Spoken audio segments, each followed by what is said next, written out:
Our story is about The Way of the Woods, written by T. Albert and illustrated by MAA Illustrations.com. The Way of the Woods, a memorable tale about friendship with delightful characters like Popo the bear, D-Lord the dog, Wee-Lord the whistle. A story that will be read and reread by little readers at bedtime. Many years ago, deep in the North Woods, lived a great bear named Popo. He was the strongest and bravest bear alive, and respected by all the forest creatures. One day, all the animals gathered together to discuss some changes in the woods. A new animal that walked on two legs and was covered in strange fur was making its home nearby. They needed a leader and could think of no one better than Popo. They all marched to Popo's cave and asked if he would be the king of the forest. Popo was thrilled, and even though he didn't know what being a king was all about, he gladly accepted. Popo then said, "I will need some helpers, and I want Curly Crow and Willard Whistle to be my advisors." Well, Curly and Willard were honored, and both agreed to work with King Popo. One day, Slither the snake visited King Popo and told him of a strange animal he saw close by. Popo asked, "Where did you see this animal?" Slither replied, "It lives with a strange two-legged creature at the edge of our woods." Popo thought for a moment and said, "Willard and Crowley, go to the edge of the woods and see what this animal is." Within moments, his two helpers were on their way. Sometime later, Willard and Crowley returned and excitedly told King Popo that there was indeed a strange animal at the edge of the woods. It was small, maybe the size of Bobby Beaver, and it had a strange, barking voice instead of a yelp or a howl. All three sat for a long time, thinking about the strange newcomer that lived so close to their woods. Finally, King Popo said, "We must go and meet this animal." All three got up and left King Popo's cave. In a short while, they were at the edge of the woods watching the strange animal. King Popo said, "Willard, go to the animal and ask what he is, and why there is a rope tied around his neck." Without hesitation, Willard scampered across the field and hid behind some piled wood close to the strange animal. "Psst," said Willard. The strange animal looked around.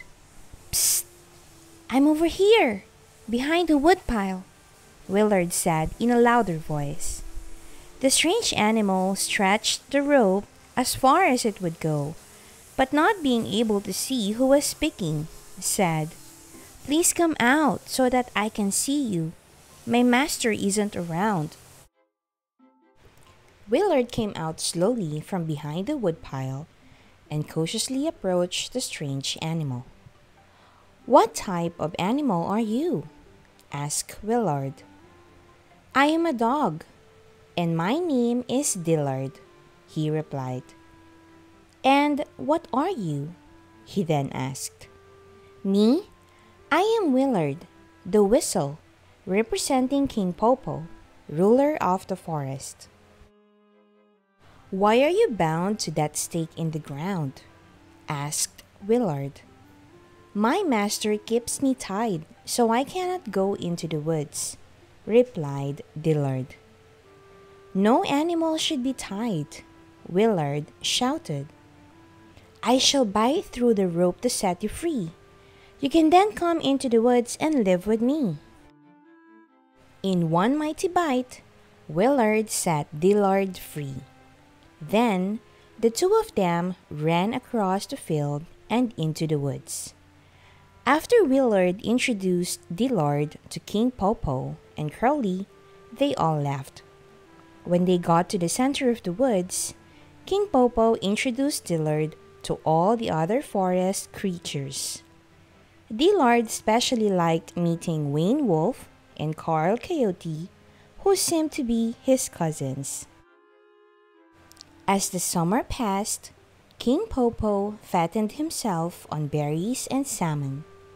Dillard and Willard became good friends. One day, Willard sniffed the air. Oh, what a marvelous smell was being carried on the breeze. Chicken eggs, fresh chicken eggs. Willard thought to himself, I must find them and have a snack. In seconds, he was off running through the woods and following his nose to his favorite treat. His nose led him to the strange creature's house, where he had first met Dillard. He looked around. All was clear. He followed the wonderful smell of eggs into a strange cave. He looked around and couldn't believe his eyes. There were chicken eggs, hundreds of chicken eggs all around him. As he reached for an egg, a chicken saw him and sounded the alarm. Soon, all the chickens were clucking, squawking, and making a fuss. Then, he heard something behind him. As he turned, he saw the strange creature that lived there, the one that Dillard called Master. There was no escape, and Willard was terrified. The strange creature looked at Willard and said, "You varmint! You're the whistle that set Dillard free. Why I ought to—" But before he could finish, Willard yelled out, "Wait! Don't do anything to me. I can return Dillard to you. Just let me pass and Dillard will be back in a very short time." The strange creature stepped aside and let Willard free. When Willard returned to the woods, he ran to his friend.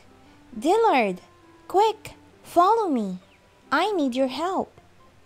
Well, Dillard didn't hesitate to help his friend, and off they ran, with Willard in the lead. As they crossed the field, Dillard stopped. "What's wrong?" asked Willard. "My master lives there, and I am afraid to go any further," Dillard replied. "Don't worry," said Willard. "Your master is not there." Again, Dillard followed Willard right into the cave with all the chickens. In a flash, the master had a rope around Dillard's neck. He then looked at the whistle, tossed him an egg, and said, "Thank you for returning my dog." Willard left for the woods without saying a word. Dillard remained with the farmer, making sure no whistle or any other varmint ever bothered his livestock. The end. Thank you for watching. If you would like to support Monkey Pants Vision to provide thousands of free children's books to young readers around the globe, please share their books with your friends and family for the success of this mission. Thank you.